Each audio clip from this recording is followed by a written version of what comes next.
سنن النسائی، امام ابو عبد الرحمن احمد بن شعیب النسائی رحمہ اللہ تعالی، ولادت 215 ہجری، وفات 303 ہجری۔ حضرت امام ابو عبد الرحمن نسائی رحمہ اللہ تعالی سنن نسائی کے آخر میں کتاب الاشربہ، ذکر الاشربۃ المباحہ کے تحت حضرت ابن شبرمہ رحمہ اللہ تعالی کا اثر لائے ہیں۔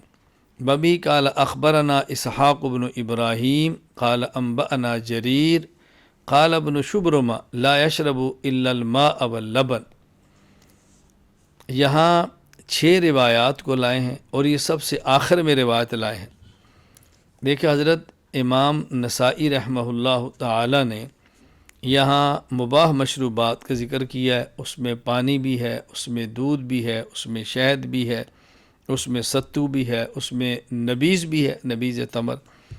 لیکن آخری روایت حضرت امام نسائی رحمہ اللہ تعالی ابن شبرمہ سے لائے ہیں کہ وہ صرف دودھ اور پانی کا استعمال فرماتے مشروبات میں۔ یہ نہایت اعلیٰ درجے کی احتیاط اور نہایت اعلیٰ درجے کا تقوی ہے۔ یعنی نبیذ اگرچہ حلال ہے لیکن خدشہ ہے کہ حد سکر کو پہنچ جائے اور وہ حلال نہ رہے۔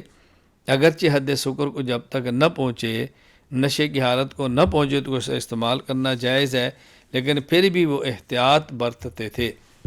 دوسری بات، امام نسائی رحمہ اللہ آخر میں اس اثر کو لا کر ہمیں اور حدیث پاک پڑھنے والے ہر طالب علم کو یہ سمجھانا چاہتے ہیں کہ علوم شریعت حاصل کرنے والوں کو بطور خاص بہت زیادہ تقوی اور احتیاط سے کام لینا چاہیے۔ ہمیں چاہیے کہ شبہات سے بچیں، جہاں حرام کا اندیشہ ہو وہاں سے بھی بچیں، خالص حلال استعمال کرنے کی کوشش کریں۔